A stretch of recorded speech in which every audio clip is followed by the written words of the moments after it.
Cristina dă de mâncare. Toți vin pe mâna lui acum. Mamă, dar flămânde trebuie să fie.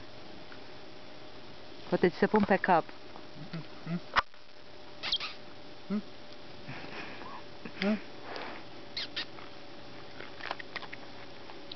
Uite că ți-a găsit o filimitură jos.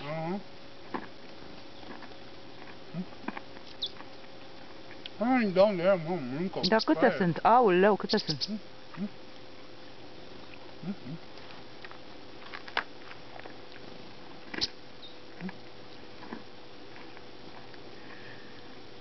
Crede cineva? Păi te filmez acum. Nu-ți fac poză, te filmez. Și acum, de exemplu, dacă vreau să-ți mai dau de halală, cu ce mână trebuie să-ți iau să-ți fac filmituri, fraiere? Uite, a fost posese pe mâna mea, ai văzut? Eu făcut. Aruncat-o pe aia altă. Fraiere.